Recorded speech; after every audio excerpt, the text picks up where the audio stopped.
Bienvenidos a este nuevo tutorial en el que vamos a trabajar la posible existencia o no de una problemática asociada a la hipótesis de permanencia o constancia de mi varianza de la perturbación aleatoria u homocedasticidad.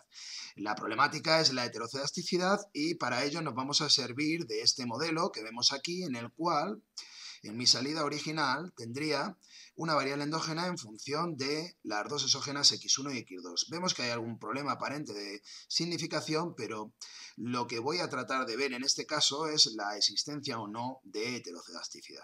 Para ello, pues vamos a partir de lo que habéis visto al principio, de la salida en la cual identifico el gráfico de los residuos.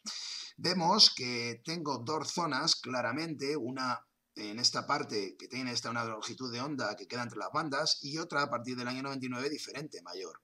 Entonces podría darse esa opción de distinta varianza. Fijaos que aquí no busco patrones, busco variabilidades, es decir, que tenga un embudo, una zona de embudo ascendente normalmente, a mayor valor, mayor dispersión, y sí que parece que en este caso puede apuntar esa opción los valores de los residuos en la parte final.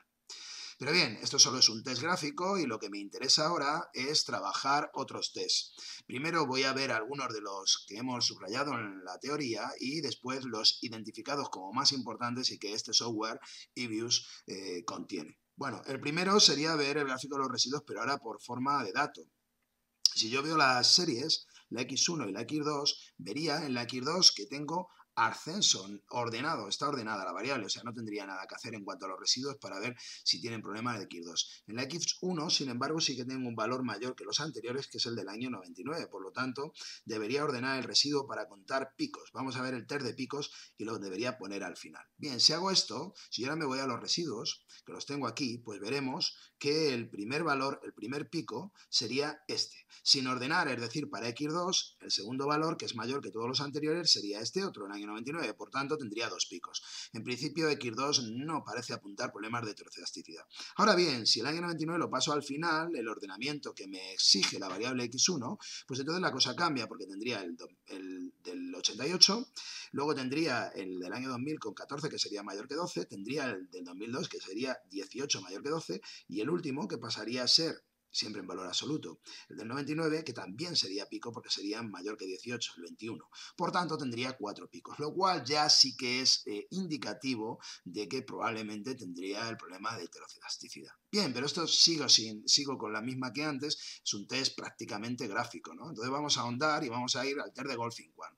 Si yo quiero ahora trabajar el test de Goldfinch-Quandt, pues debería, sobre 18 datos que tengo, debería trabajar con dos submuestras. Si quito P observaciones centrales, par para mantener iguales las submuestras, sería 4. Entre n tercios y n quintos quitaría 4. Por tanto, me quedarían dos submuestras de 7. Bueno, pues yo podría hacer eso rápidamente en EBIUS, simplemente pues en sample, cambiando la muestra sobre el mismo modelo, es decir, del 85 al 91, tendría el valor de 224. Y si cojo la parte final, es decir, desde el 96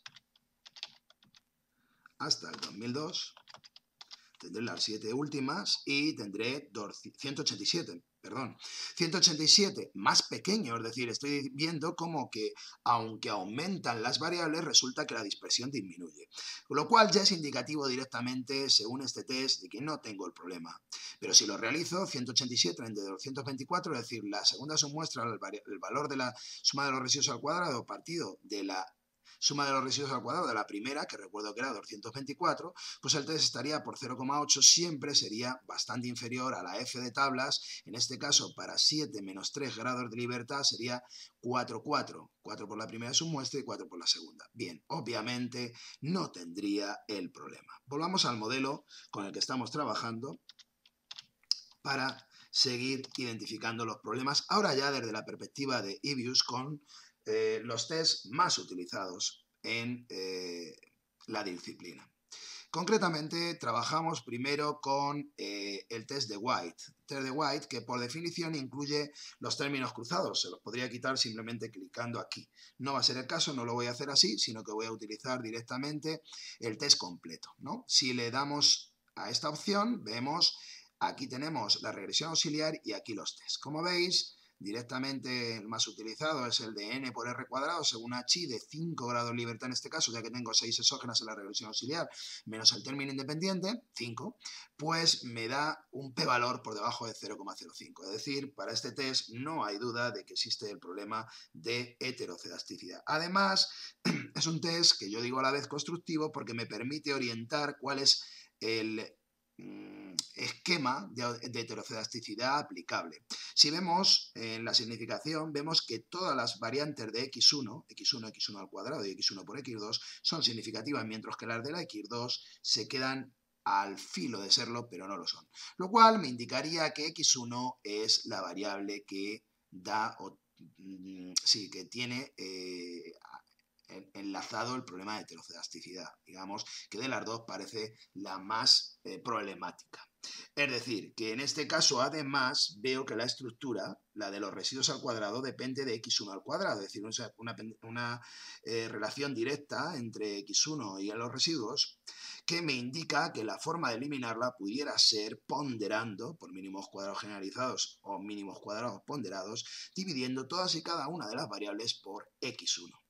Bien, sin embargo, pudiera ser esta la alternativa y de hecho es la que aparece en el ejercicio, pero pudiera ser, más allá de esta, alguna otra opción. Podríamos barajar un test directamente constructivo y si yo busco en el test de Glexer constructivo la opción de que solo sea x1, pues fijaos lo que ocurre, que por muy poco, es decir, voy a poner en este caso la prueba de la regresión auxiliar es buscar la relación directa entre los residuos en valor absoluto, como veis aquí, y la x1, pues mira, el p-valor me dice que no es por muy poco problemática esa estructura, es decir, que no es la estructura de heterocelasticidad. Es cierto que es por muy poco, pero no concluye de la misma manera que el test de White. Ni los p-valores en el test tampoco me llevan a la misma, como veis, me llevan a la misma conclusión.